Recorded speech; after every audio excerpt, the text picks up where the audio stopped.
Hey sis, where are you going? Oh, I'm just heading out to find a place to send money to my uncle in Samoa. Oh, why waste time and petrol? You can use UP Group Money. You can send money to Samoa and it's really fast. Really? Yeah. Can I sign up online? Yeah, it's really simple. Sweet, I'll do it now. Okay, bye. Bye. Sending money to your loved ones in Samoa has never been easier with UP Group Money Transfer. Our service allows you to transfer money quickly and securely from the comfort of your home or anywhere in New Zealand. Your family and friends can conveniently pick up the money from over 40 villages across the Polo and Tawai. No matter where they are, we've got you covered. Our user-friendly online platform makes sending money a breeze. Just visit www.upgroupmoney.com. Sign up and start sending money in minutes. We're here to help. If you have any questions or need assistance with signing up or sending money, please don't hesitate to contact our friendly support team at 09558 2896 or 0800 877 328, or visit us in the office at 6/22 Station Road, Otahuhu, Auckland 1062. Experience the ease and reliability of UP Group Money Transfer today. Your family and friends in Samoa are just a few clicks away from receiving your support. Visit www.upgroupmoney.com now to get started.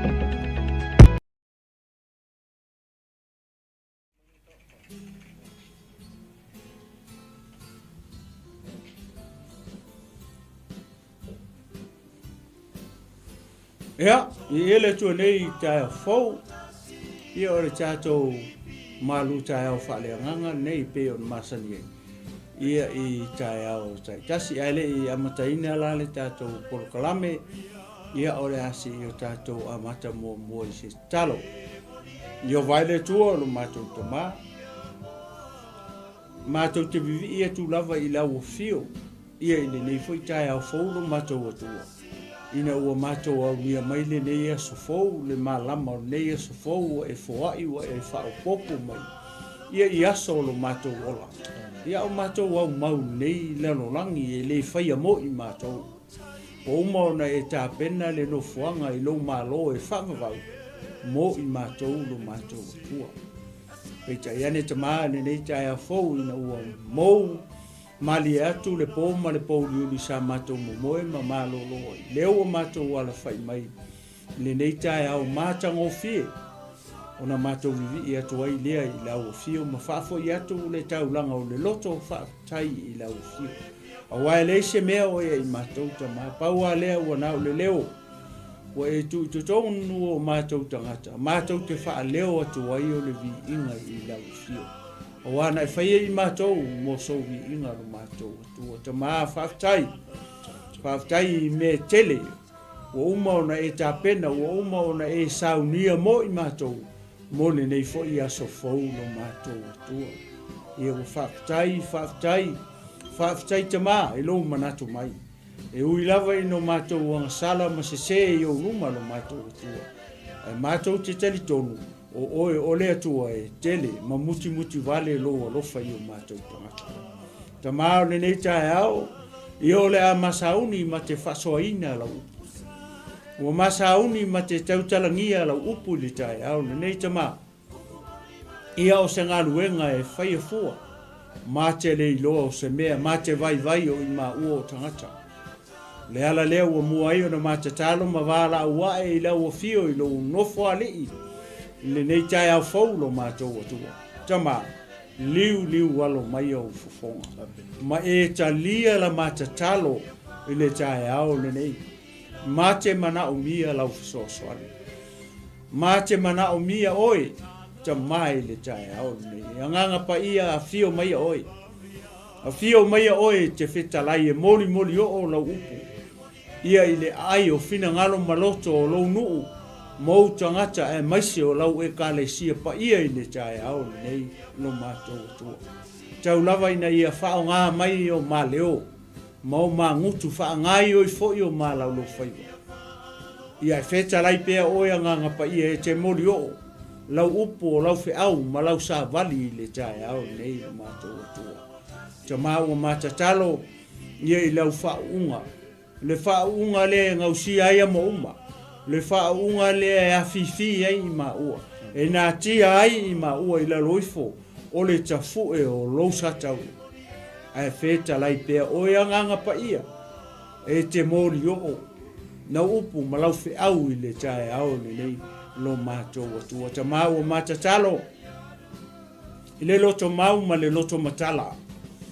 Le poto na o le atua i Solomona e whape nāna mātatalo le tae au nei ta maa. Ma te fia manau mia le poto mai lau o fio. E leo se poto mita hai le tangata. Ma wha mau alunga i se loto se tangata. Ai o le poto ina ia mai loa o na whaia o lou finangalo. Ina ia mai loa o na whaatulanga. O na tofi lau upu le mea o lo e finangalo i aitama. Ia ma whaia i le loto mau alalo ma le alofa. Ta maanga le nei mai lau o fio. Ia i le tae au ne. Ia i lo file mui o mau o loto. Whape nao na ma au na atu ai. Iou tangata malu e ka le sia le tae au. Nei tama. Ia amataina e lau o fio. Whaiwina e lau o fio. Amaea. Le nei whasoa. Ma le nei whi au le tae au le nei. Ia ma whapea i wholau. O i ma ua o au na e lea ngā. A ia matua fo i atu le vi inga. O le whaane tanga o le wha manu ma le whaane ne enga i lau o fio. Ina ia vi ia masiti ai oe lo mātou atua. Nei maso oma. Se o atu i le whaavavau lau. I lau suafa. Le suafa pa ia, le suafa mamalu, le suafa siitiri ese. Le suafa maualunga e lau tele e lo loto. Le suafa o lo tumu i le alofa. Ma le alofa muti vali. Le suafa leo o mātou li i o Yesu ke wiso. Ua matatalo mavala. Au atu ai nei le nei tae au fau. Le suafa leo o mātou li i o Yesu. Amen. Ma amen. Ma amen. Glory, hallelujah. Ia. Ia le tua nei tae au fau. Ia el manatu ia o le a whaia ia leo. Whai mafonga tau mori fo sunga ni fatonu. Sunga ia Pastor Mike Poreta. Ia a misa fo ia nei o nanga Global Kingdom TV channel. Ia e whatalofa tuai maleanga whaloalo. Ia i lau tapo inga Samoa ia mai maunga titele. Ia se ia pa ia mangoita. Maunga iti ia i le nei tae au fau. Ia malo so i fo manuia. Malo le langi mama. Ia i le pa ia o Samoa. Ia i le nei tae au fau. Ia whatalofa tu fo i le au whai ngā ruenga pa ia le tua. Ia o lo whapena o na whaatuna pa ulia i tu ni manu e fia o hao te uro nei. Ia whapea tulu inga uma o le nei i laro langi. Ia o whea o e ta sea i se i tu lou ona o le tala inga o le tala le lei o le malo o le tua. Ia whatalofa atu ma le anganga whaalo alo. Ia te oe le tangata o le tua malo whalitua. Ia i le nei tae au fau, malo so i fo manuia. Ia malo le langi ma ia le pa ia o le au whainga. Luenga whatalo whatu foi. Le au ke visiano o le au pa ia o le au whatuatua. Ia o uso matua whawhine i le ali. Ia o le au pele. Ia i le nei tae au fau. Ia malo te talo. Lau te talo. Ia lea o lo mawaipea. Ia le soifua lau le sunga. Le whaatonu ia malo foi tangata. E maise o le au whainga runga pa ia le atua o lo whapena o na auto o wa mai. Ia i tutonu o le nei lau mua matonu o nei nofoanga. Ia ua lava, ia le tau longo ina lea o le upu o le malo o le tua. Ia ua sele lei o le tino ke wiso. Ia whatalo whatufoi. Ia i au na le tua i le nei foi. I tu o le tō vine a le tua. Sunga i whawhiangainga mo lato wharitua. Rekale sia le alofa tu noa. Sunga i whaife au, wharitua i mangele, o ne hanga, ia whapea, ia west, ia le ngata fo i leo manukau, ia whataro whatuma le nganga wharoalo. Ia i tau sunga au ona nei tai au fo, ia le whaangalo ina fo i wō mapa anga klopo nā tau fo i o fia pēa e mai moa mai ia ma turi au pu ina fo i nei por kalame i tai au uma ia whatalofa atu ia te oe le pele le tai au nei o fea o ea fioi ma e lalai tulu ingo nei le rangi ia whatalofa atu le klopo Kingdom TV Channel ia male nei au unanga ia te oe ia nei tai au fo ia le whangalo ina fo se whatalofa i le sio matou tomata itai sunga ia Elia Tawai ia olo o fio nei tonu pua i Amerika Samoa ia whatalofa atu ia te oe tangata o le tua e ni manatu ia olo o manuia pea ia oe le tama ia e ala le whamalolonga le atua le tino le mafaufau ia e whapea le nganga le talo ia maua pea lau tō whawhale atua ia ua le tausinga ia o le lafu mamoia ke wiso i su ia o se whatalofa lea ma se whaafeiloa ia ma le nganga whaloalo ia i pa ia Samoa ia maise rau whaingarong pa ia le tua le tino ke wiso wo mapaanga maainga ia ili nei tae au fau ia maloso i whamanuia ia malole langi e mama ia pasta tuina atu minute nei pe i foi se sau noanga pupu ia pe te fia whatalofa fo ia il pa ia o le au whaingaruenga ia ili nei tae au fau malanga whaloalo ia le tua tai lo songa to le tino nei le wa la valo songa ma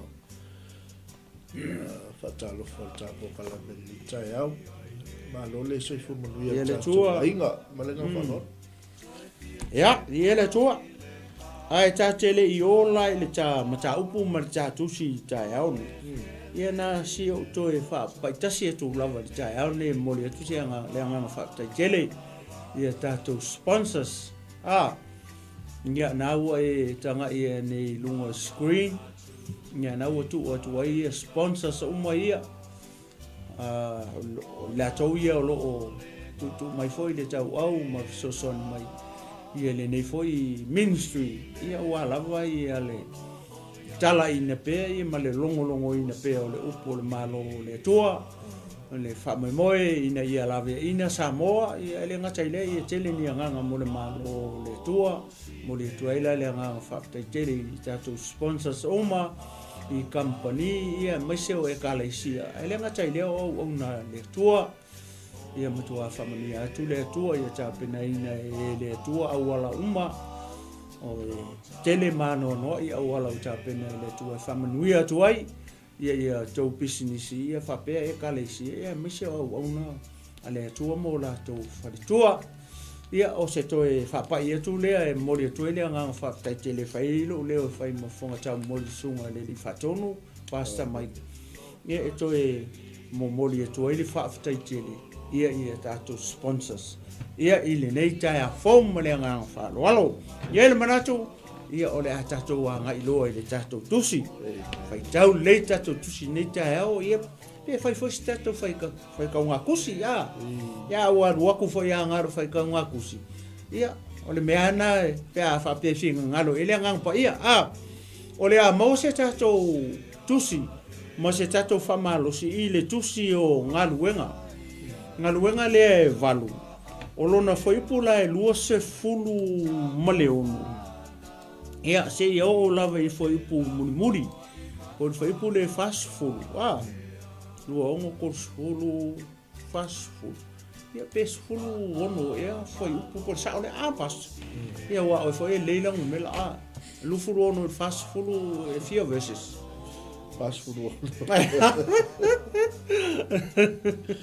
ia pes fulu ono ia ola ma fai tau atu ala ia vezes ia o le tonu ia le whamalos, o le tonu o vesesia ia le whamanatu, o le tonu o vesesia ia se toe taulongolongo ina, o le tino ke wiso, ia male nei foi au ngā tupulanga wa tātou iei, leanga o le tātou tonu o le kalesia ke wiso, maise lava o e lea, leo atu ina atu lo wola i le atua, o e leo e talia ina le upo le atua, o e talia ina Yesu, o e talia ina le afionga le tua. ia mai se ala oe ia le ia fa malosi le tonu I vesesia ia mo tātou ma tai au nei ia o le ala ma fai tau atua nei foi upu ia ona fa solo atua ile o tātou fa so I tai au nei ma le ngang fa alo ia o le au fai tau ina atu la fa pea ua fai mai foi le angelu o le li ia Filipo ua fa pe mai ina tu ia ina alu le tu tonga I le ala e alu ifo mai Jerusalem mai kasa o le mea ua tu fua lea ona tu lea o ye lunga ua alu fauta foi o le tangata Aitiope o le eunuka o le au na silia kanake le tupu fafine o Aitiope le na tausi ana o loa umalava na alu atu o ye Jerusalem e tapua iai ua toe foi mai o tie lona no foa fata vale ma fai tau I le perfecta o Isaia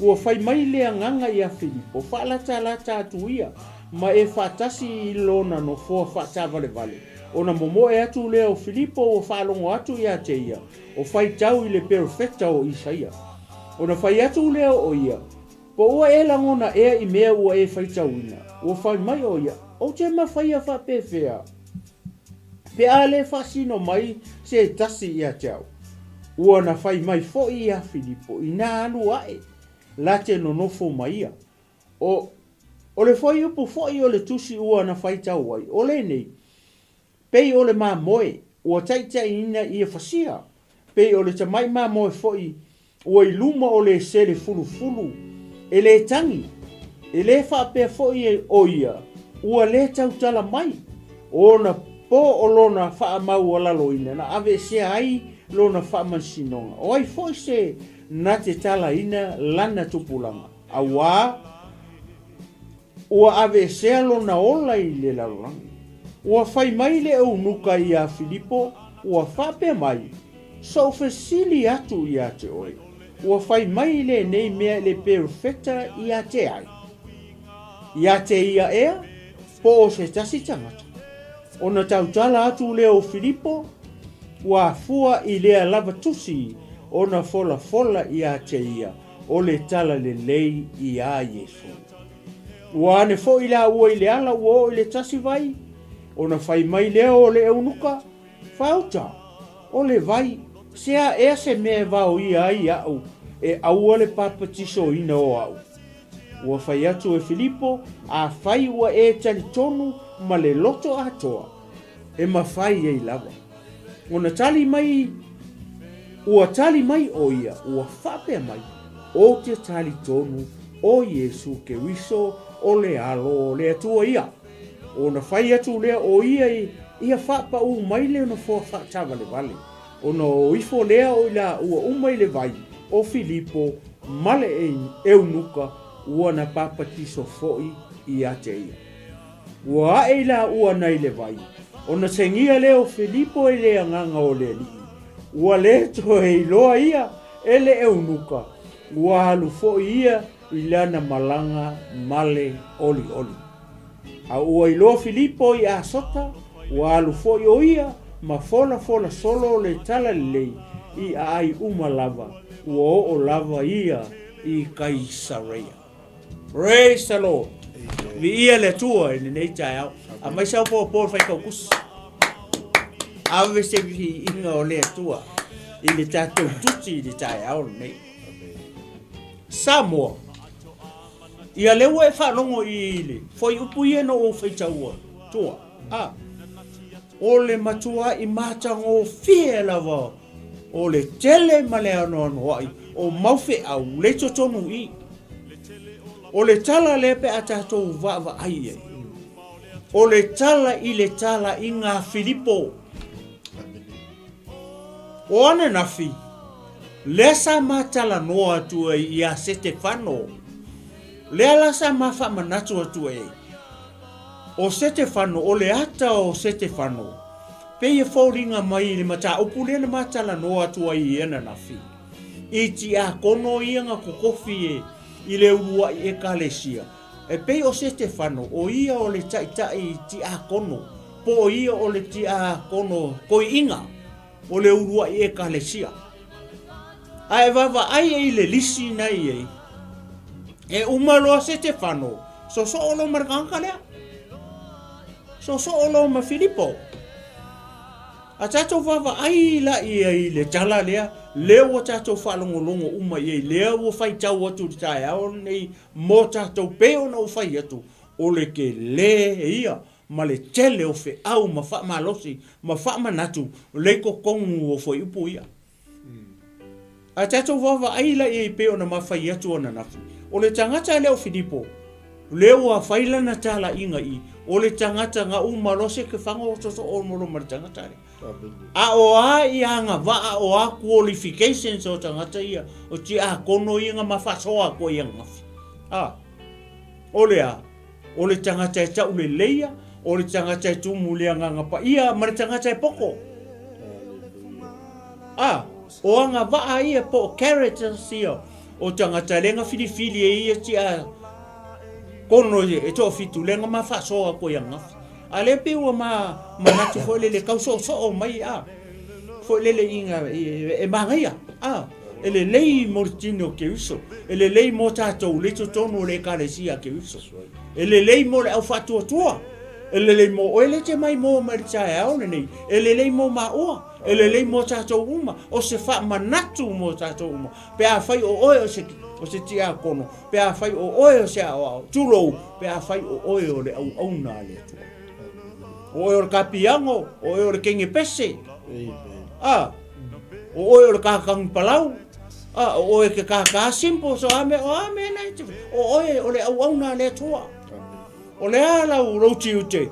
O le ala u faiva. Ngai fai to tonu. O le ngaluenga a ke riso. E au ala ia oe. Ne fas fai tau lea.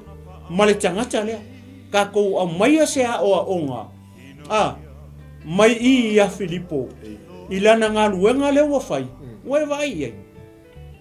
I la wa ai le tala lea. O Filipo. O le kaimi mua lea leo wala au e lea tua e a Filipo. E alu fea. E alu e whai le mele o le kala. Kaimi mua. A kikilo le mele ende api ia le chapter. Le whamai ngā o i Kaisaraia. O inga e whaikau le whionga pa ia le atua. O ngā wha mauku o Filipo. O ke laronga. O Filipo ngā maliua i ngai Kaisaraia. O whea. O runga. O Kaisaraia o se vaenga i lunga. O Israelu. A kikilo i le whamatalanga. Whamai ale. Whamai le anganga. Whamai le anganga o le atua. Ia e alu. I le awala e aluifo i Jerusalema i kasa. O le vā i Jerusalema, makasa, le ile awara, le ufasingo le anganga ia Filipo e alu iai. E alu ea. O inga a makailanga ministry. A le whamele whianga pa ia le atu, whamei e kōfua, o winga e le ingi fale. O le awara foi le malanga atu ai tangata e o Jerusalema. Mau mai Jerusalema e o mai kasa, ma o isi ai. O le awara le whamei isi tangata e. E whai keke kele le au whao mea. Kele kanka whasi tangata i le awala lea. Le alu aku i lalo i kasa ngai o Jerusalema. O i e whewa i tangata. E o i lunga le manu. E o e kapua i mau mai. E whake ngane mea lenga. O i ngā lenga anu i tangata lea. Na e whai kau le lei le whionga pa ia lea tua. O i ngā lenga laku Samaria kau o kore kanka kia le awala. Le vaha lea. Nyenga ala kuar fai kaulanga anu. Ala ku sale vi anu. Aku pasi ai. Le winga ngala utala ile vale wa kuli ai. Le wa fa tonu ele nganga pa ia. Ia Filipo e anu ia. It's a rough place. Ele se awala le, ele se no foanga le. O ile vale. O le sa wor tanga tale. O ai tanga tale. O le tanga tale. O lewa mana o leu fina ngalo le tua. E alu la i Filipo, e alu e kau i kala le. O tanga o le sau i le wala le. Peo no fai atu le wala le. Le ngalo waku ka Samaria. Alu atu tau o tu e tanga tala na ko kikiao ki le wala. Ai o kwaia le sare vi o kapua i Jerusalema kwala ai lunga o. Ala kula e fai taulanga ala kula ai lunga no kulo la ku fai fe au.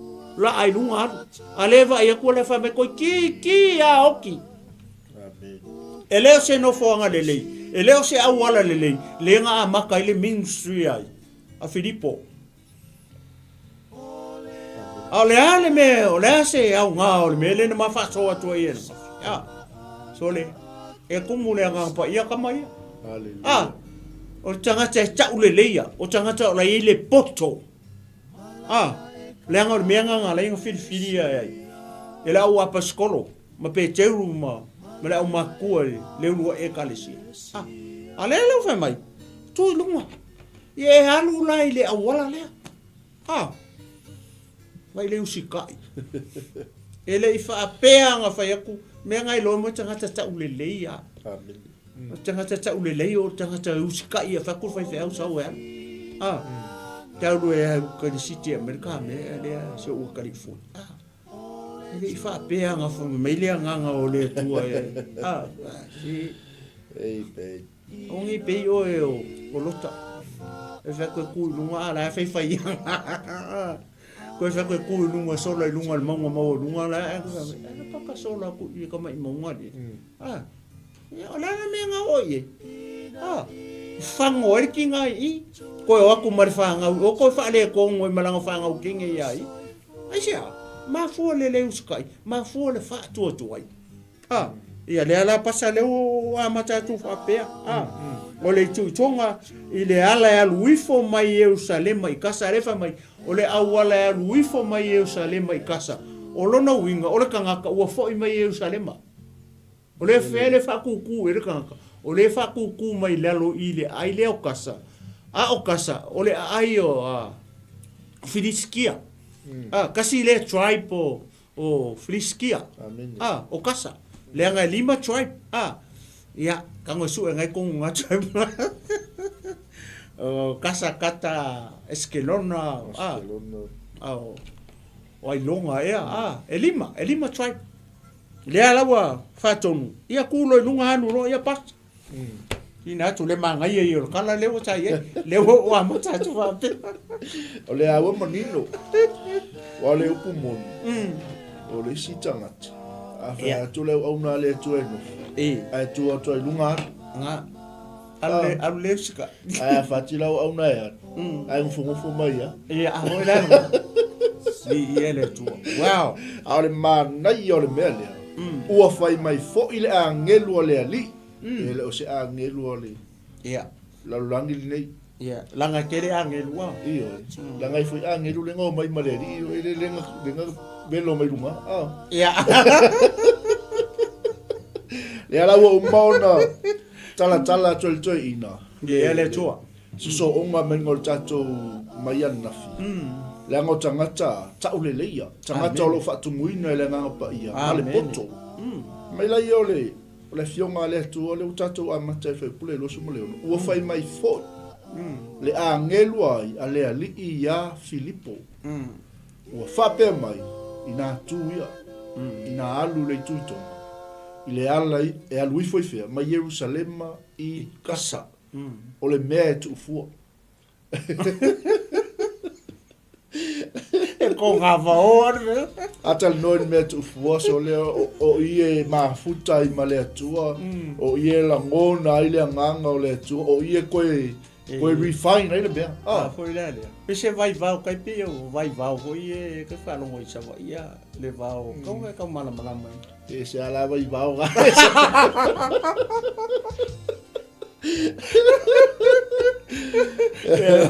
ele va solo moro kwangu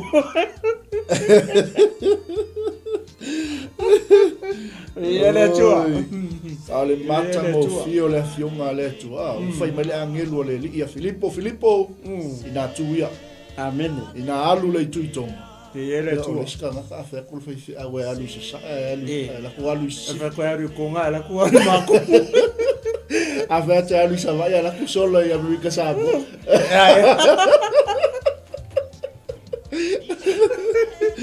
Awange pe yo yona da ka yona de A fa tu le tu e alu i America mo bala aule tu la ku alu i la ku alu Pasconia.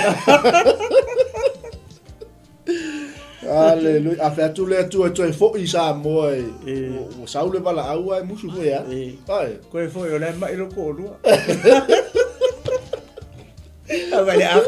Vale ka. Saule bala au le tu e fo i sa mo. Tele nganga o sa mo o tangi me ala fe mai. Ia. Se o ko lua ele i o le sa. Ele complain, foi complain. Tá bom, ali lá o senhor vai fazer aí no seu todo, ele e você vai ao de igual coco, mas Sprite, mas ya ele fiado lá. mata mo filme ele, leise upu. Ai, leise tala. E ele tu. Fai mai foi ele angelo le lia Filippo, ina tuia. Ina alu le tuitonga. Ile ala ya luifo ma Jerusalem ma ya ngai atu kasa. Amen. Ole mea ua tu ufua lea. Glory. Ma tala tu spaya. Ona tu le o ia ilunga. Walu. Alua. Alua whakau e matangata Ethiopia. Pasa o la vekala. Ya. Foi lele mangkua. Nga pau ale upo le angelu. Kulunga ya lunga. Ele ifa pe ele ka ua mai ele angelu fa pe ekela ku nga la nga le fa ko fa makala mai dalo le tangata. O lenga faya ku e alu inga. Le awala ele va o Jerusalem makasa. Kulo lunga alu. Fa ko ai loala ya fo e foi le Filippo. Le tangata. Po le winga kongu le mea nga lenga au. Lenga ko faya ku le nga ya ia. I. Ku sale ku lunga alu lo. Le ai ma se kala. Ai alu ele lopo le ar mele lenga kuli o le wala le. Pe se o le ko fa popo ku pas. Ia le tua. Keilo, au ta tau te fesilingia le fina ngalo le tua. Ia. Au fai mai lo le tua, matala noa mai le tua e te alu lo. Amen. Tulai, mai alu lo. Amen. Mai ai le tulai e tangata Filippo. Mai ona tu le o ia ilunga, ua alu. A so o mai fai upunga ilo su marfito, mai fa uta fo. O le tangata Ethiopia. O le eunuka, o le au na silia ka nake le tupu fa fine o Ethiopia. Le na tausi ana o loa umalawa. Na aluatu o ia Jerusalem mai tapua iai. Wow. Usala o le peye, sai kolosi le ori ia. Ia afanade. Ale ma ngai ai Samoa. Alo maia, o le matua i mata mo fia, me le glory, hallelujah. A tonu e tele malamalama. A tonu e tele i loa le mele te anga i atua i taimi nei. Amene. A tonu e nawa. A tonu e tele whaafita auli. A tonu e tele lu i tau o le mele te anga i atua i taimi nei. Hallelujah. Sila mai le atua i lo loto. Ustai. E pera sa ungon ngei. O le makua ma ngai a pa kilo i. Mana yo le anga va le tangata. Amen. Pe o anga va ye tolu le ma fa so ko nga ile ka kale. A mangua ka kale nga uma lo se fango so o mai lo molonga ngo.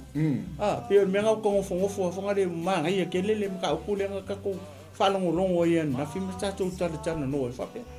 Pe ra me le nga ngole tu so o mai lo la. Ko ku mai lo. O le ka kale.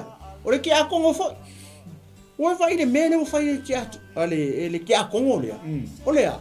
Olha olha aquele carai. Lá ngai lo le chala. Le fa mai le uma ia lo ko de singu le o ai foi. O a sota. Nga wo uma I. Ai fa I u le lo I le mene ka o kai sauraia. Amen. O ke kali ko o kai sauraia. O I le nga ngofo ia ka le Filippo. E langa ele fa makala mai le fion pa ia le tu penga oki ai o kakari ko langa o I nga luaku le kamalo fa ia long ko lua I ai manga ko le kai mi le ku ko le melia o le kai mi le foi le o le sawa kamale o paulo le kai mi o sawa paulo e kalesia foi le le nga fa ka apel e kalesia nga o umalanga o ki se ki fango umanga o ima ia vai le mele wa lu tanga tale. Alo ki akongo. O ki ako ia nei foi me o tala inga. Ia ele fa pe kuri nga nga ka foi le ingi kofi. Amen. E o ka la ima ku foi ko. Le ia vai ka maro o ki akongo. Ale wa lu tala. Ave le kelo ai wa lu ye. Ai va ai foi le me nga fa singo. Ele angelu a makamai.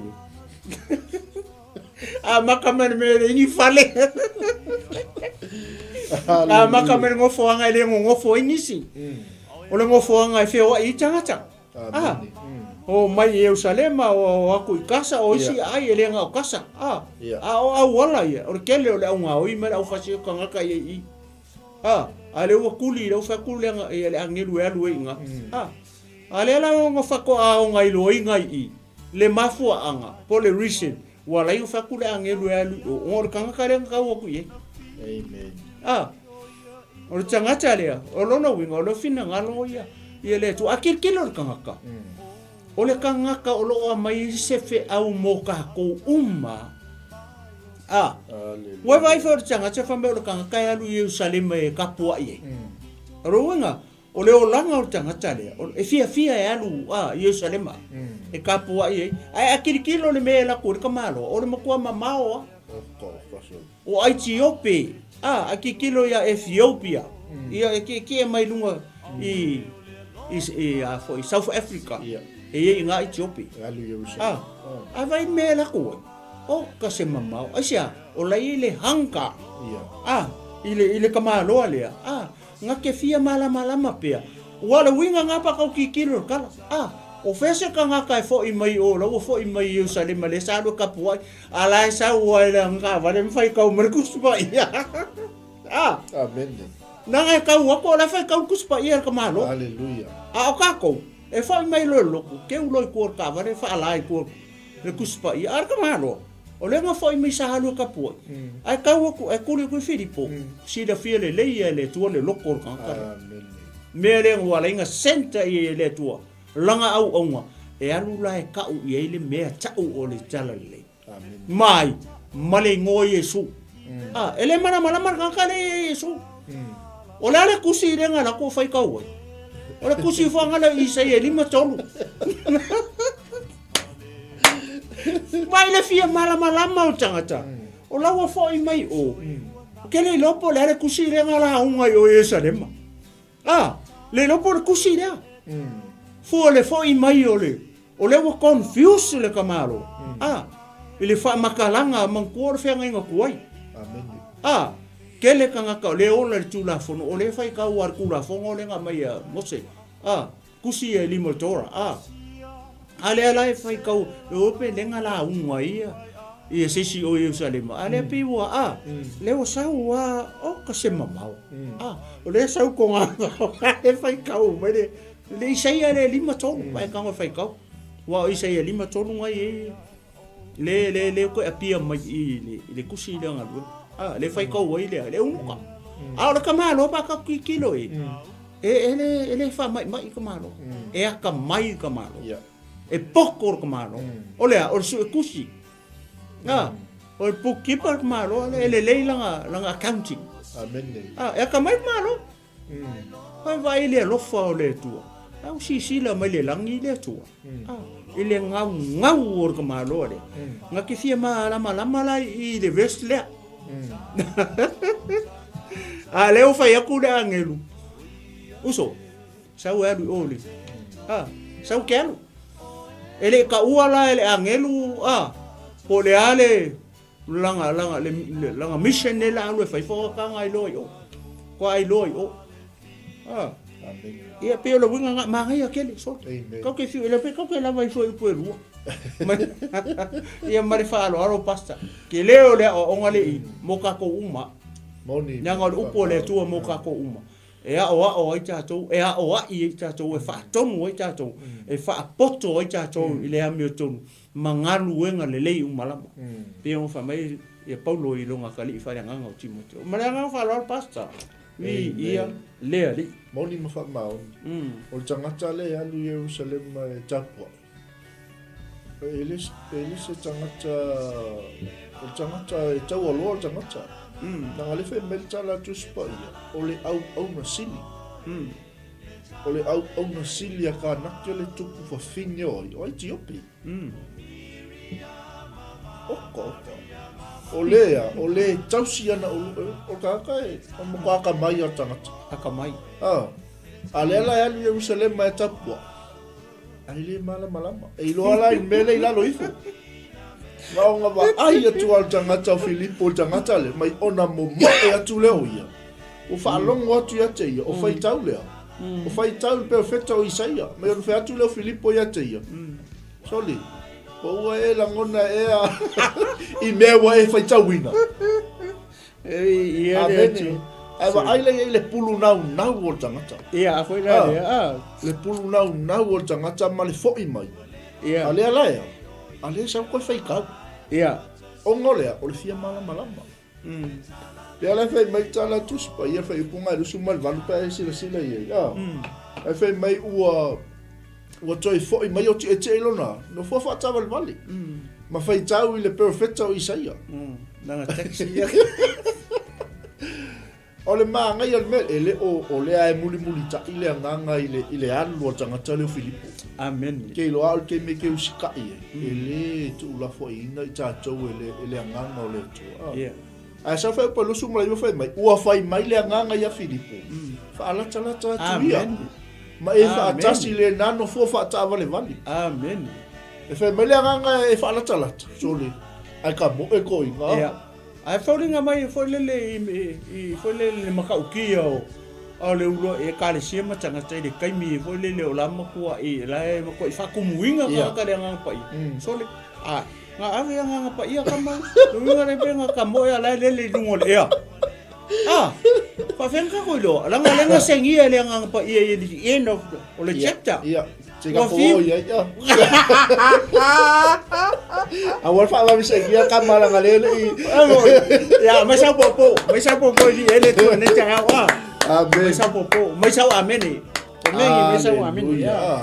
Ele tanga ya, ele tu la fo ina le manga le tu. Ia. E koi fo mai, o la wa, o te elon no fo fa tawa le vale. Fai tau le perfecto Isaia. Ia. Mai lo le nganga i Filipo. Lata. Ia. Mai fa atasi le nano fo fa tawa le vale. Ia.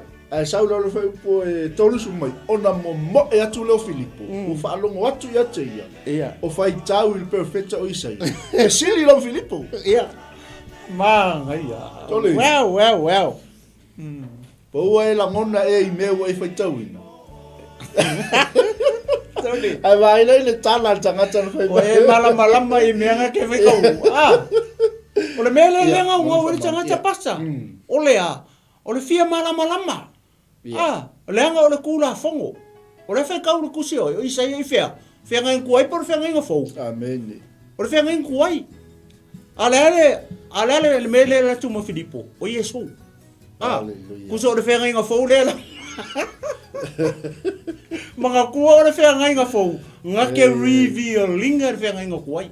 O le whenga inga tuai, le whai kau esko inga, le malama, le confuse ai, la nga ke a whiwhia mai rea, le whenga inga fau. Alleluia. E kokong. Ia pasta. O whakameki o nga kameki meske, mara kameki o nga pai po stari. Ese ale poto a awina. Ia. Ese le poto fa awina. Amen. Matua le sa tato ilunga mai ole au na si ole tanga so etus ole lo ia ka. Io, ole accountant. Chief accountant le kupu. Ai sa tanga ta poto fa win mai so le e mama la mai o bega feika. Ola fe kau kula fongo. Amen. Fengen kuai, o fe me Isaia. O kua le fengen kuai Isaia. Isaia le lima tonu, apa. Amen. Ia vi le tu. Mai ona mo e atu le Filipo. Fa longo atu ia te ia, o fai tau i le perfecto Isaia. Wow. Atu le Filipo, o wela ngona e ne wai fai tau ina. A fai mai tara tale, o te mawhai a wha pēwhia. Pe a le wha asino mai se tasi ia tea. Ai mai lola e Filipo. Ia. Sau ia tanu no. Ia le tu. Ese mele ese le manga ia. Ia le tu. Awana i avese ina tato faso mal tato tatal no ni taia. Ia vi ia le tu. Ta ua la onga. Ia.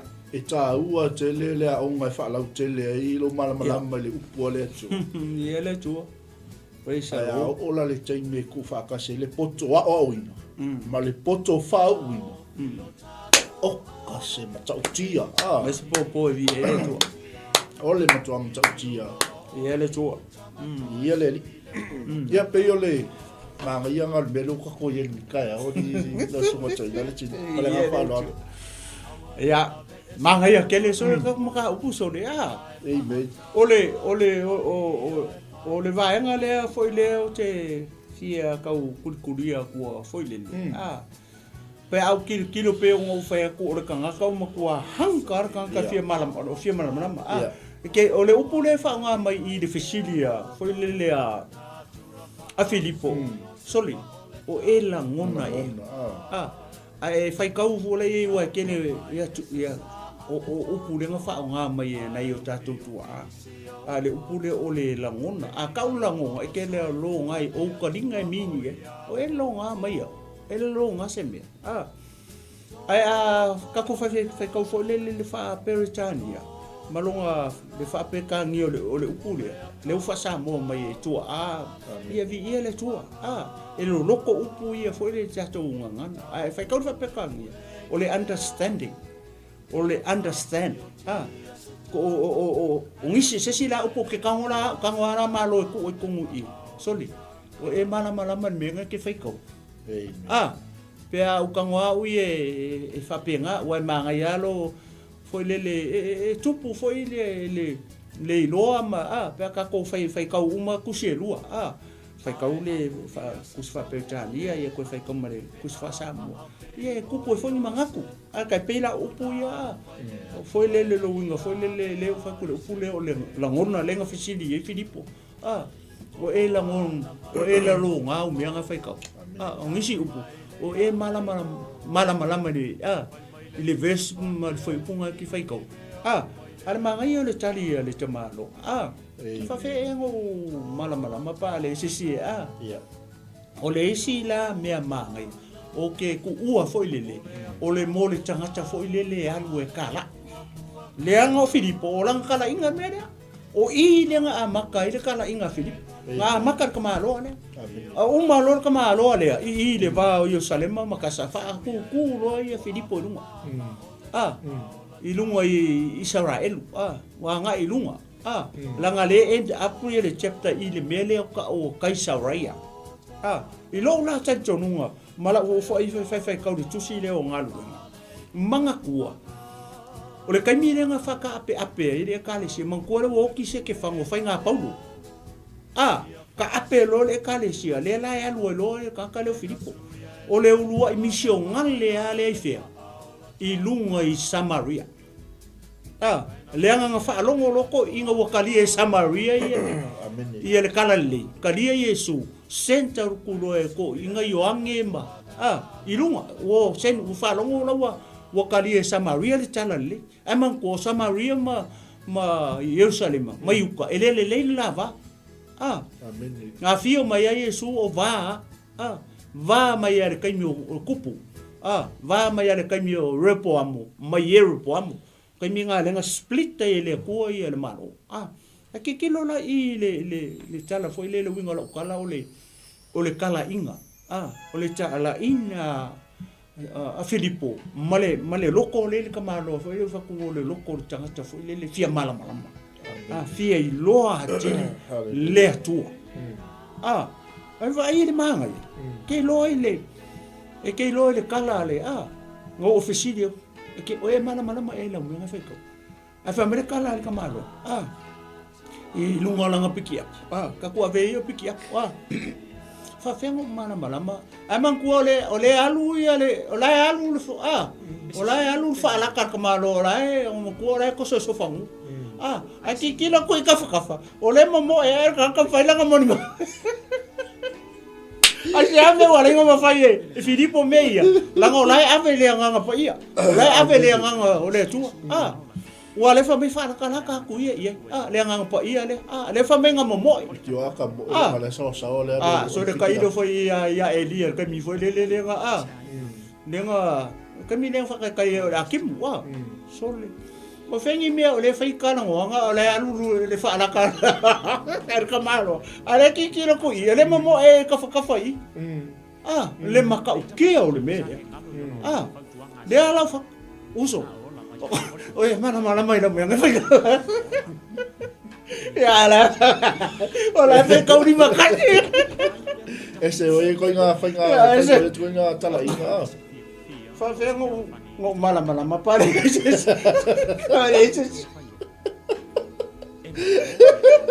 Fa fe ngo mala mari, se fa kai lau ka mo. Fa mela fisini. E nuka. Oe mala me yau me ngai feitau. Sole. Aya. Fa ngo mala mari pe isi me. Fa singo mai ke. Ai mala mai ngai ke focus eu fala tai ele fai. Ko ke va ai le manga yo le chala le. Amen. Ulan me le ngakupu I. Ai halu ke kala. Ai kango ko ia kurka ka e ka kala me fai ko ai welcome o kongo no fale. O ka sau fia. Amen. Le ngakupu ya o me ngara o fia ko fai ko. O le kaimi e ka kala mai fai to a tanga tama fisili mai ma ka fai ko e fa mai. So mai. Sorry. Ke ron me le lo ma fo kaimi. Pau o me le ke ma fo ie. Ai, e kaunga I mang malo inga re nganga re.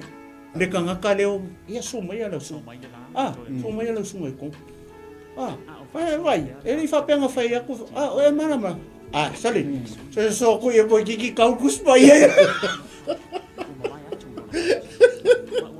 Pea o va ko pea o se fa sika. Pea o se ngoi. Le ai o le nganga o le tuole fai me o te fala tala. Le ai pea ke aku pe ke fa me. Balielo loto leo le nganga o le tuole fai me. Tai le foi ya Usain Bolt pe mo sa ke fiu ke ali lo fa la tau ke mato tala inga ya. Ke lo ke ka ai pe o ke va ko pe ke ngoi. Aleluia. Ola ave ni makasi merana. Ala vai ko kusi isa ye ni matonu ake. La me ke manga oi. Fai mai a nganga o le tuari e muka. Kusa. Ko e mala mai o me. Kusa wa ku. Yer kus pa ia. Ala wa ka ina ngasa pe. E pulea o a tangata le tau tala. E le fefe le matal pe. Oi. Ya vera tu mai sa po mai sa paki. I le winga o tangata le fa ali ai. Amen. Wa kango welcome ia. Ia Filipo rungo olanga falaka. Praise the Lord. O se tu ma se anga fa alo. O se tu ma se anga se kanga ko le ile ngau. Inga ia malama. Langa o lenga fesili o e longa o e malama ingisi upu. O e malama me anga ki fai ko. Amen. Vai ile fesili. O fesili nga le ia oi fa kengo malama pa le si o mai. Ia so mai ala so. So mai ala so. Lo wa pa le. Tai ali no. O fionga le chope. Ya? Fai lo nga.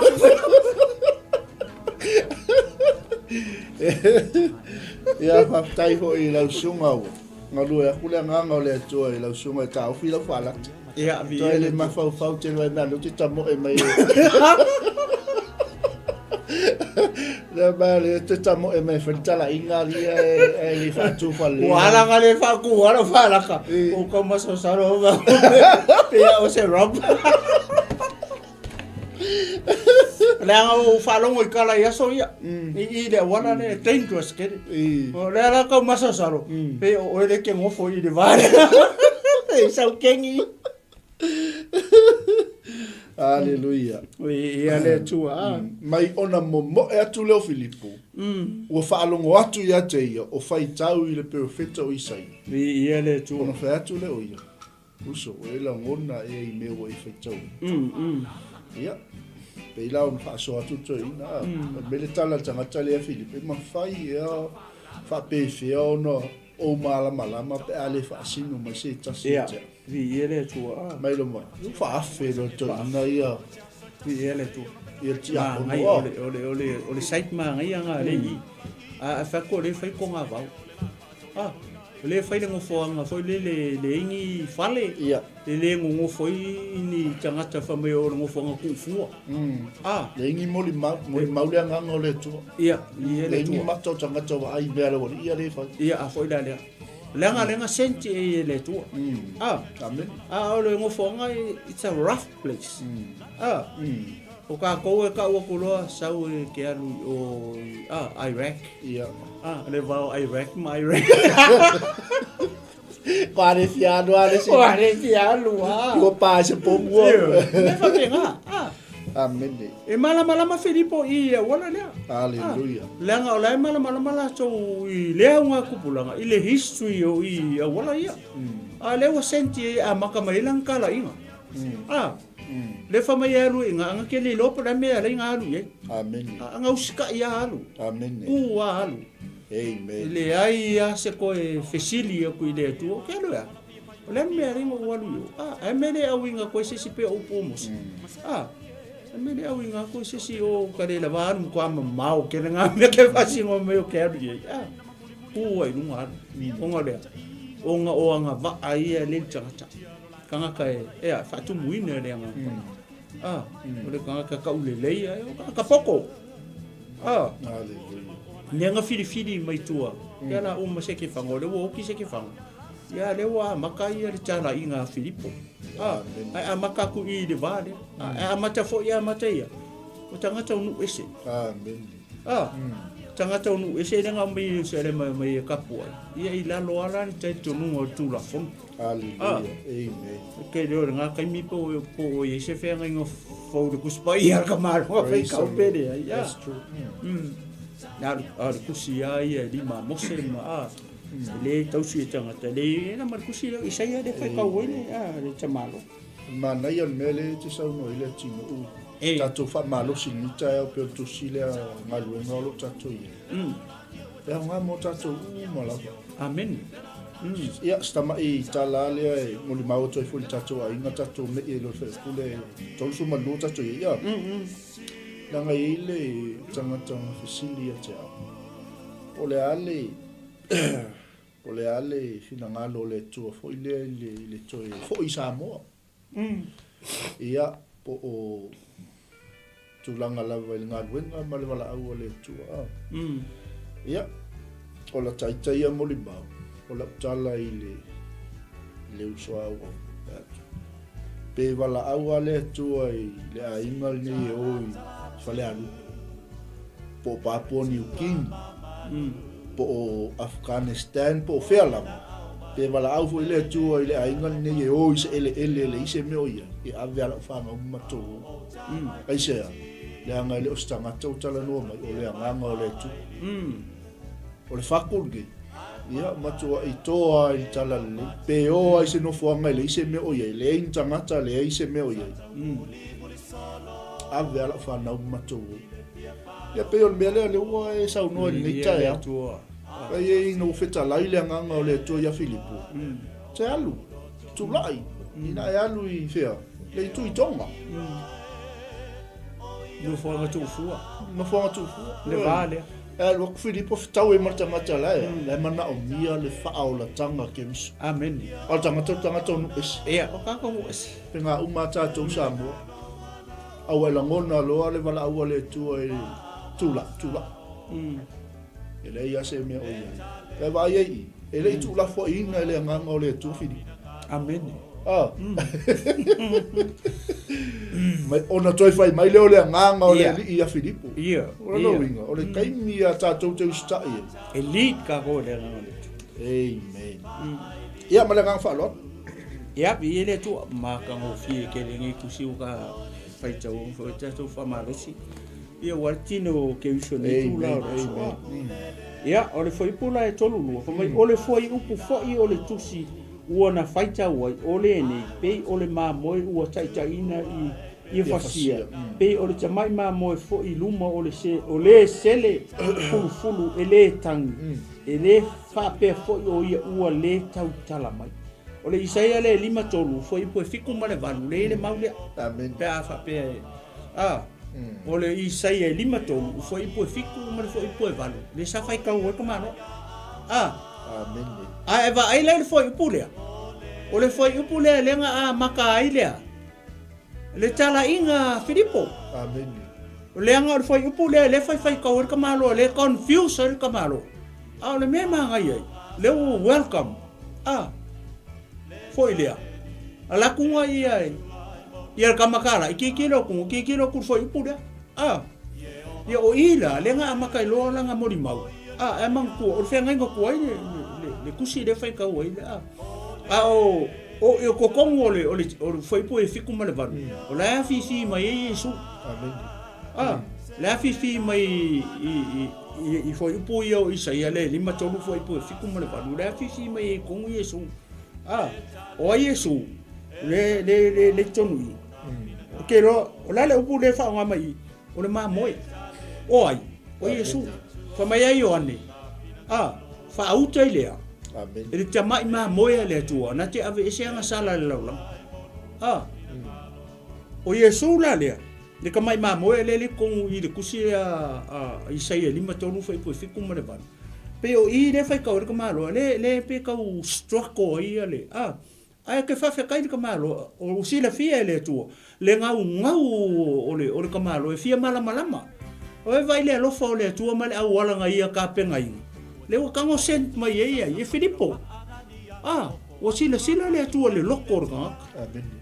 langa ka ke nei lo o le fa mai ngalu e sa le ka po lo wing o le lifestyle le ko malo e alu e sa le ka po e fa ko le mamau le mele o si le tua e fia fa malama la ka ma ele unuka ele vestile le si e lu fitu male van wa na ma ngai o chama ma mo o manga ya le fa mai e fa pe fo yo o le tau tala mai i vesi e fa pe o mai ma mo fo i luma o le sele fulu e le kangi ma mo nga e le fa pe fo yo ia o le tau tala o vai de ma mo le ku luma o e sele fulu kele mele kang e le kaukala a le manga ia la o le amakanga o le fa malama manga e Filipo o le veslea ia nga o fesili ka mala o le fesili ka ke mala Amen. ai ka ko le fesili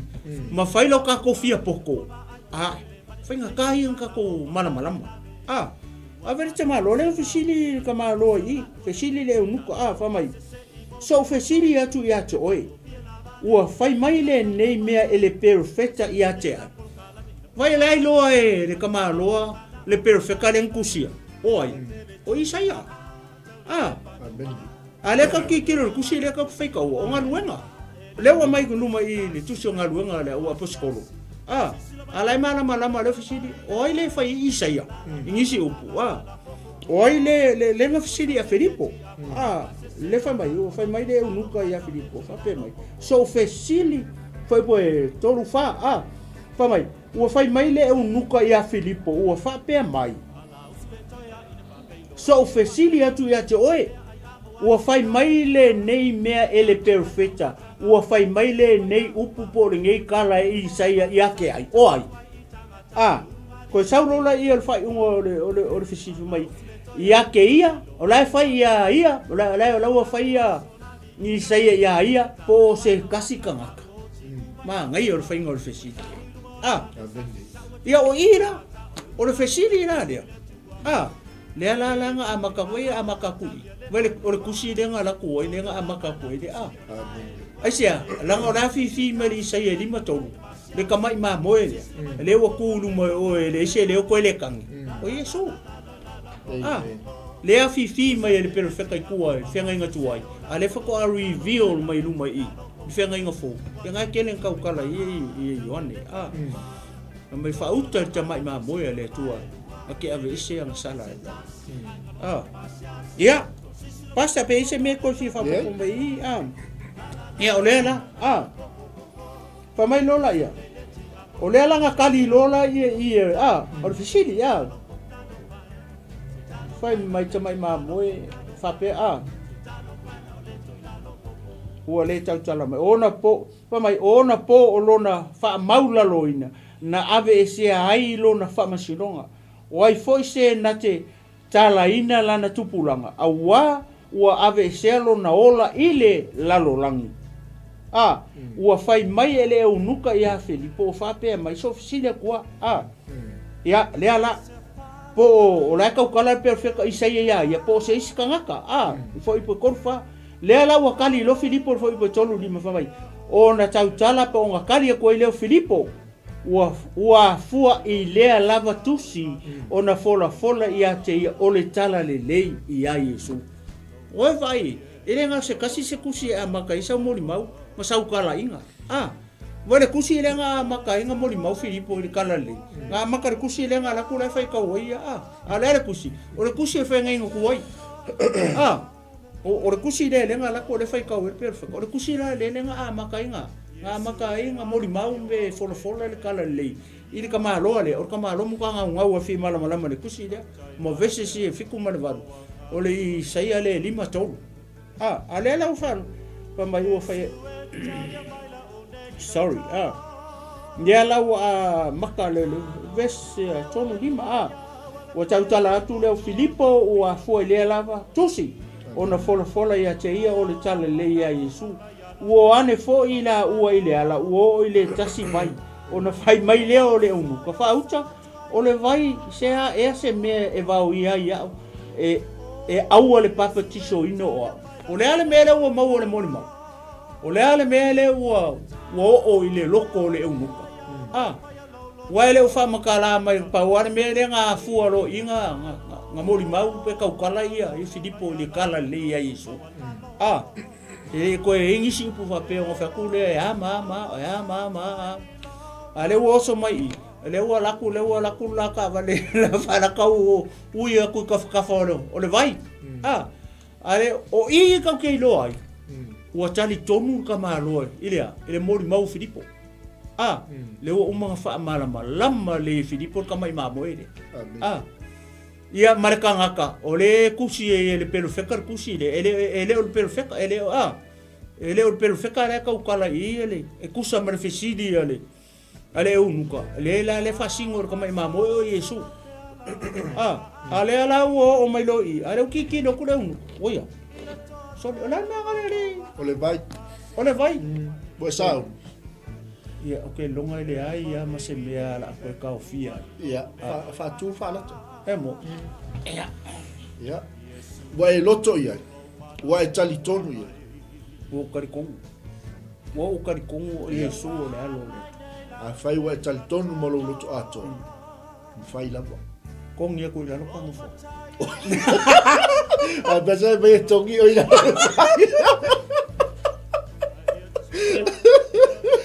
ole man nai ole mele latino papa kisa con o Filipo le nunca con ia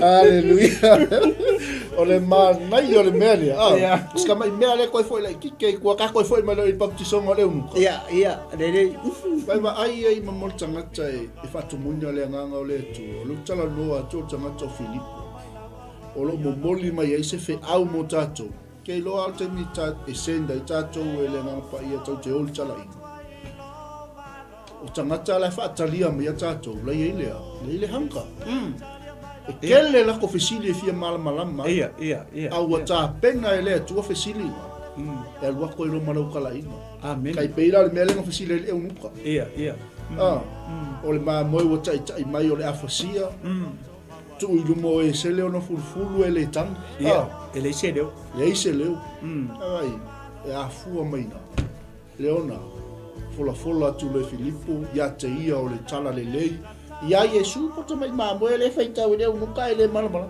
ele ma yo le sipata oi ele ka ukala e perfect oi ele ka ukala Isaia o ia po sisikangaka ora makua pau a ofisidia ai se ala nga ka mai kamaro aleluia ma ngai o tanga mai ai ngau fia malama le upo le atua langa ke le fo iska ka poko mai si ka mai ele manga o ele fia fa no rongo ongole ke le poko ana manga yo le poko ka mare o poko ko fia lo atili le tu amen fia malama fa feng ka ko fa maungi al ka fi ngau e fi lo ati le tu la ngole fa mai alu Yerusalem alu Yerusalem ada mamau le vao ai ti pe mai Yerusalem le ngau war ka malo e alu ka pua i amen ia ua mongi o po Yesu nga fa finge Samaria no mo vai Samaria le fa mai o fa mai mako ka ma o mako maka po di monga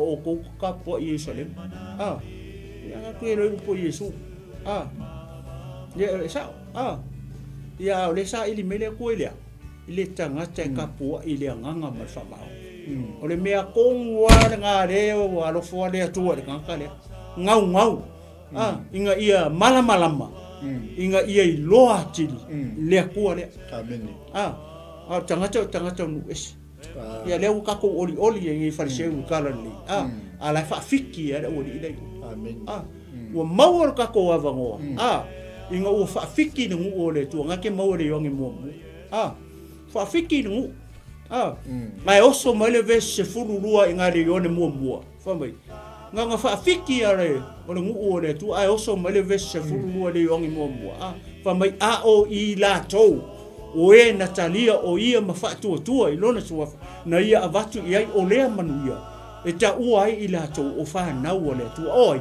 le ka ka le ngu ese langa le o ke enga le ngu ia lo la ko fa o na o iso le yo ni mo pa fa ka le vesu lua na ke enga le ngu le vesu kasi me fa so solo ko i la e vi ia le tu ai vai ka ngaka le ka ngu ese makua i ngau ko i hankar ka malo e fia i loa chili fia mala tanga tau nu ese ke vai le kali ngu ese mere kupuru ngu ole tu na ke ale kar kongu e su o male songi le fa mai pe le a ko se pasenge kas o tanga ta ke Luciano i ko kongu i sa e lu tani e vi ele tu pe ora kai ka ngava ai pasta i le mele pe mele wo e sa ngo mai ka ko fo i ka malo mai el tape nanga le tu o so i mal piso ngai o ke ele u nuka va ko so le manga i o le vai so fa i fo le lona lo tu o le vai ari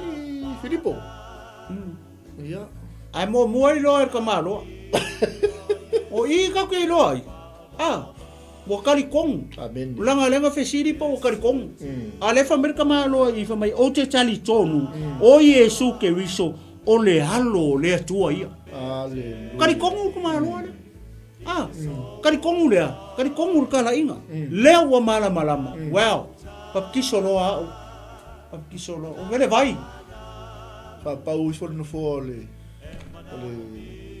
palat emo se tau so ia o ai se singa ke vau ia mai le papa kiso inga fai wa tali tonu ma le loto ato o inga ke vau ia o le baptiso ma o karkong o le baptiso fa tolu o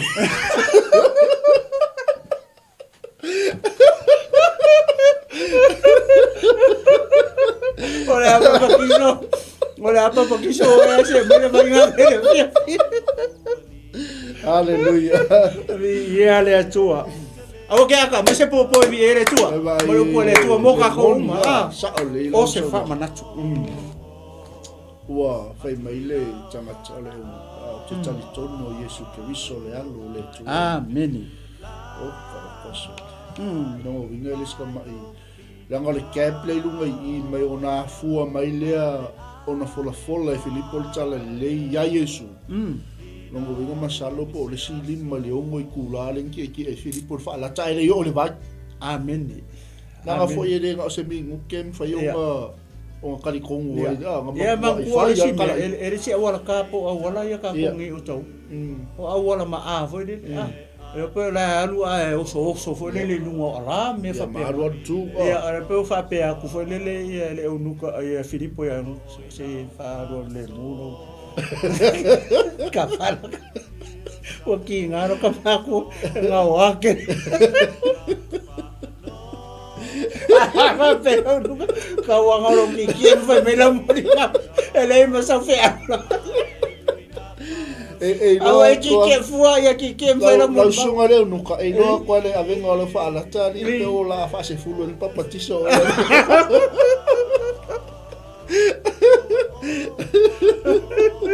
Haleluia. Ia le atua. Kusa e karikongu ia le. Ia le kamalo. Wonga kalia ia le mori maua. Foi le Filipo. Ale yo o le vai. O le ale ata le. I mo ka ko ese ke leo le aka.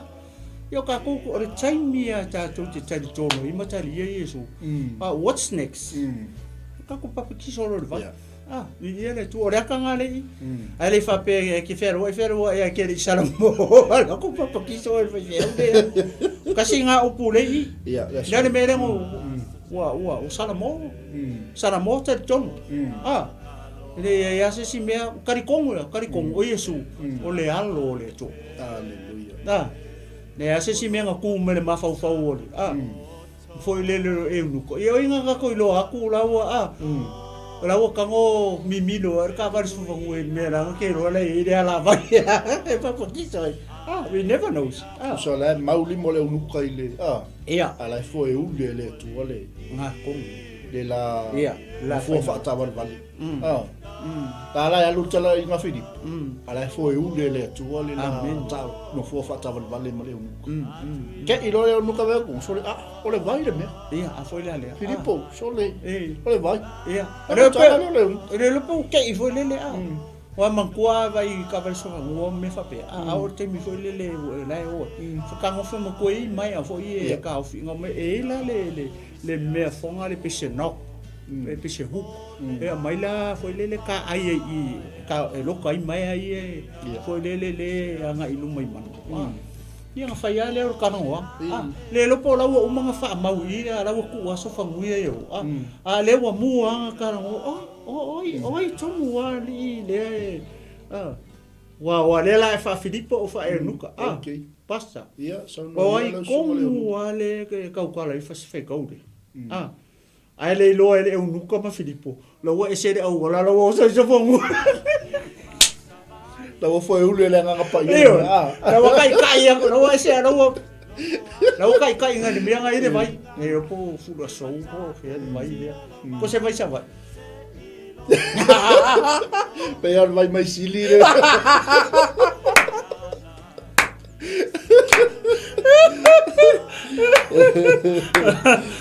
Ia le tu, ke ro ngare mo nuka. Pa fiu.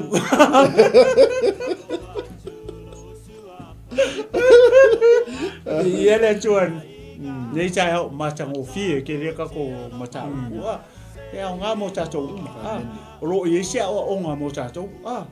Ga mo foi le po ia po se kanga ka la I po se kanga ka le ka la ia ku I lo foi ko. A fia mo so son. Welcome.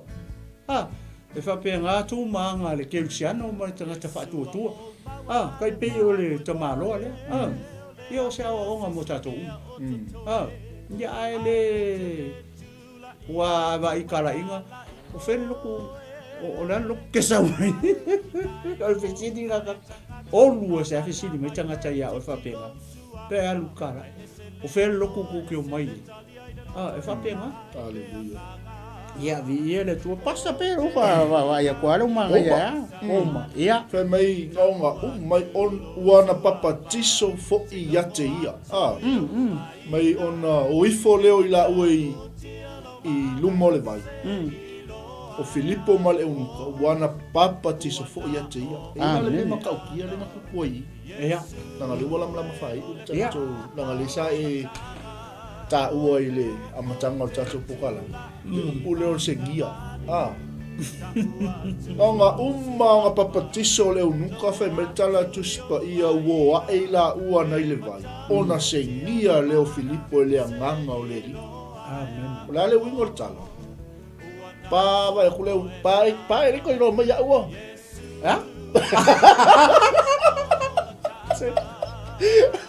Baka umane ng papakiso ele to no ma lo ako akero se me mani foi le ia le manga ia le wengimo akelo me le mo ia le kongi ele fa pera la sola o tangale le tala na tus pa ia wa alu foi o ia ilana malanga male oli ia ia le tu meni pe va il makau kia me tutu pule wa ia kalesia tangata tau le leia tangata fa tumuina le nganga o le tua mal poto e fa ngi mo le nganga pa ia ave iluangi o ia suta ave le simia o ile nga makau kala inga meni ole tangata mua le ma fa o la inga le tala inga fo ia a Filipo la nga umaloa i fa singo maloa nga ilo ilunga nof e ngu ia nga wa le mau ai mai ngu le o Kaisaria ia mo ko kelo ka ka pa ia sai i ngu le o Kaisaria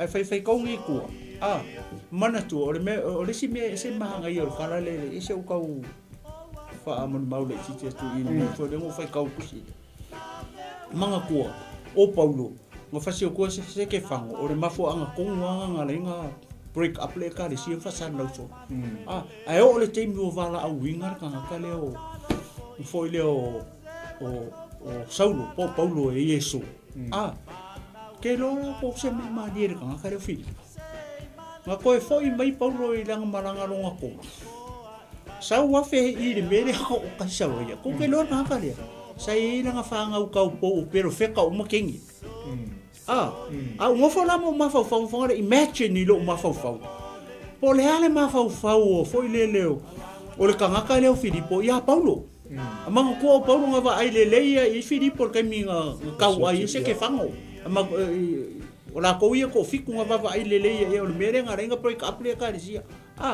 ai alu wala au inga Paulo e alu e Afrika la inga ingu ese ai foi mer malanga longa ko wala ku afe i le mere ka o Kaisaria o le fale o Filipo nga ku afe ai ale fa mai o ka le e lang fa nga u tene e perfecta uma tene nga ku ngofo i le mela mari foi le wale o ka o le mere foi le ya ka ko ke a fa se mele anga foi le ya oi alu e ke o ko fe kau se ka fa make fa pe i e ki fa mangaro awa au ki kilo e mali e foi le wa ko la malanga wa ko fe lo ai e Filipo ma Paulo ai i me longa fale i le me ka o Kaisaria au le fa nga o ka le Filipo pero feka uma kengi o kengi ke le lo ala e au ia pon kala ngo me fa penga pa sa pe fa ku ko fa ya ku fo ma i po mere ai fa so o le kai ke ngalo ya ulo mere ngo fa ila o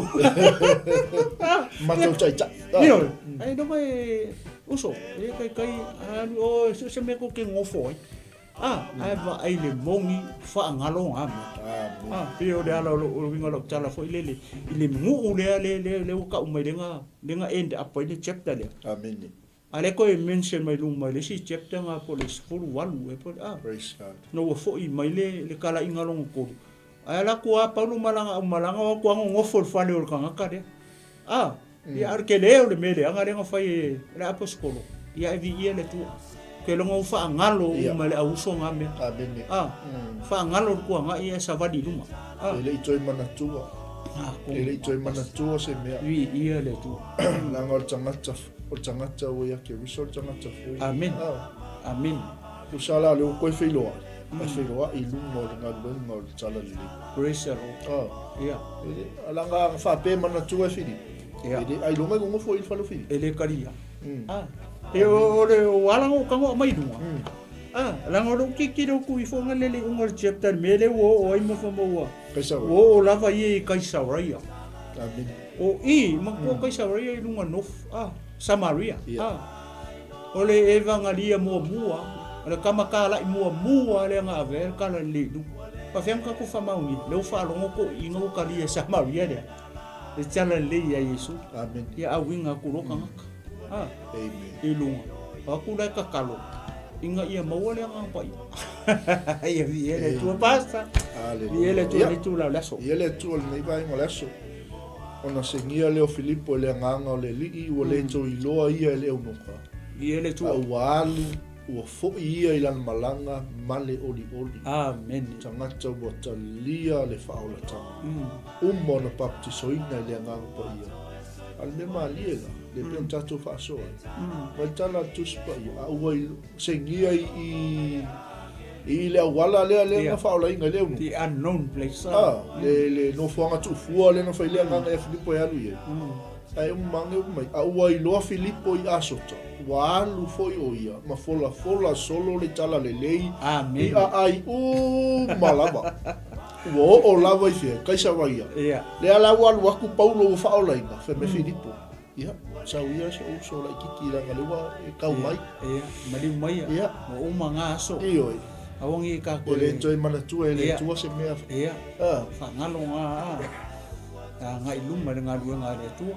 Hafkai le ua. Kau mai ia. Wala au koro i kengi. Sunga. Au mai le wharifu ngā ua vela le wharifu ngā. Ia. Whamaruru o foi e ri. Tai. Hafkai a Filipo.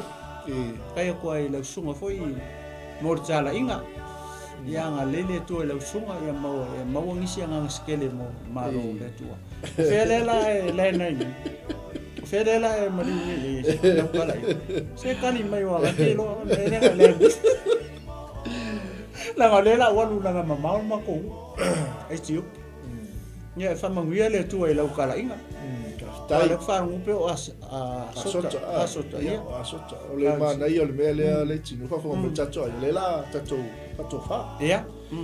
tu so le ua pinga vala le ongo o le mea lea nga tupu i le lua e kalesia le ngai sau noa i le sau pā te lo tanga tale o Paulo Amen.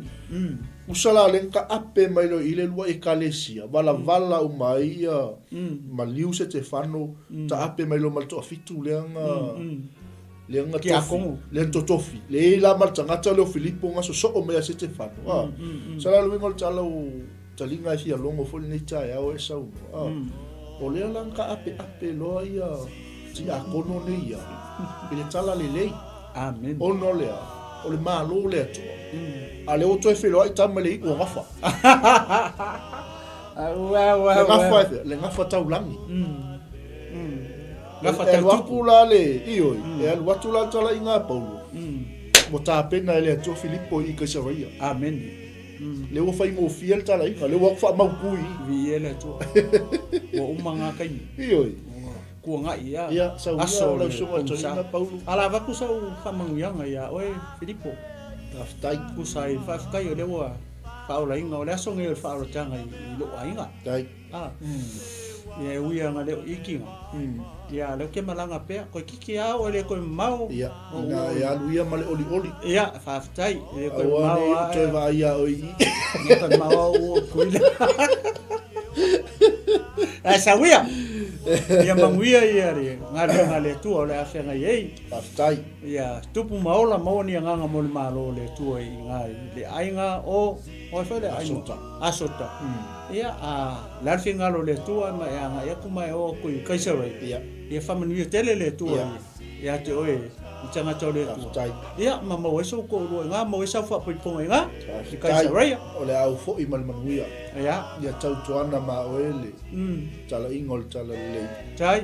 ia fola atu tala lei ai tiope se i o atu intia Fala mo fale le mo va ku fa pampianga. Ah. Ya mo so ai ngai kasi. Hallelujah. Amen. Fa manguianga raya. Le nga sa uia le apostolo. Ah, foi lele. Ya la wo. Mo wo. Ya, la fa ngau kenga so da pero feka o mo kenga ki so. Ya vi ele tu. Me feka uia wa ko kele o la fa na tingi. Yeah, Malo chain. Ele tu.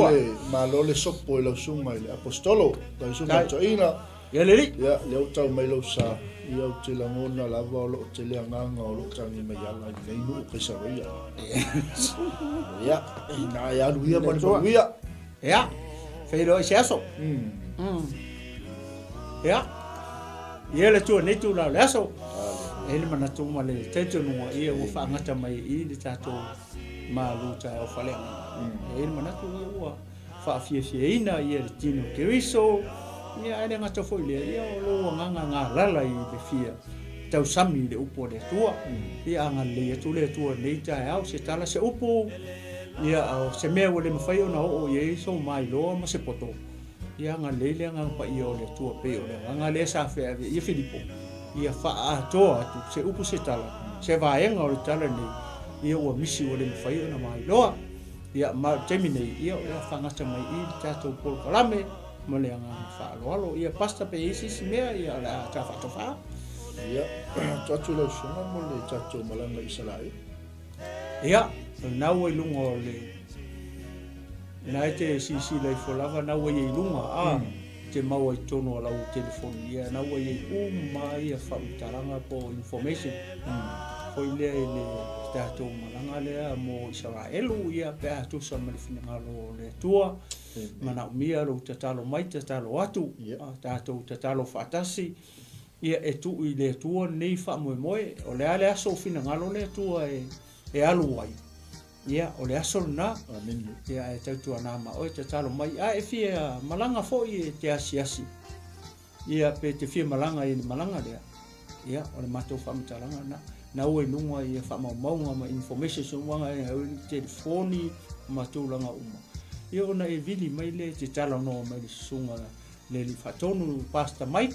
Ia e whamara malama tu fo nisi vaenga ma nisi tūlanga o whapena ona e fia malama ai. Ia I lei whainga malama. Ia taunu I se taimi se aso se tūla. Ia o whina ngalo le tua. I le kaimi sao. Ia e alu ali whainga malanga nei. Ia nei taimi ia tāpena oi tāpena I tātou. Ia mo le tātou whainga malanga lea. Ia e ole e te tala mo seisi. E le whapito pe whaitu au ia le whainga malanga lea ia o le te tala. Ia mo le au whatuatua malava.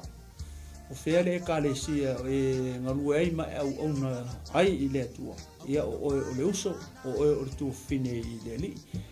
Ia ngā matango fia ia malanga ni ia mau e fose mafutanga fia ia fellowship ia ma tūlanga uma whapena ia ma sei o atu foi ia sei soria foi ele marau whanua o le aipa ia sa whawhia e tato li whaolo Iesu ia o sia ule toi whapopo atu le tato malanga lea maleanga whaaloalo ia whai o ia ise mea o misi ia o na vini mai lea nau e telefoni nau e lunga e te wala au mai ia e le alo sila fia o mea uma ia tūlanga uma mea e fia malama ia nei wala au mai lea maleanga whaalo I numero nau e lunga ia pe isi mea pasa ia lea whai wina ta okala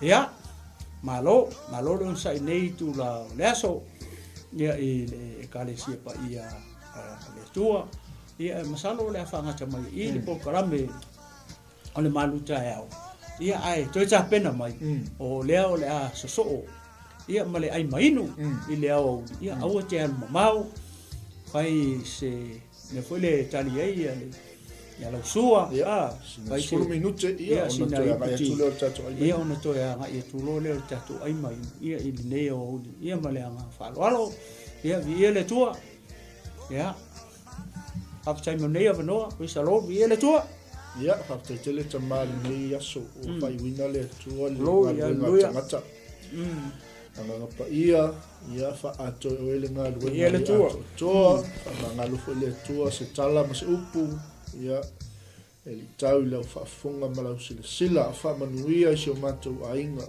fa manuia tino ke riso ono Yesu wala tol mato talo amen amen ia tato whenua ia tato pokalame ai maingo na maulala ele tua vai manuia. Hey sis, where are you going?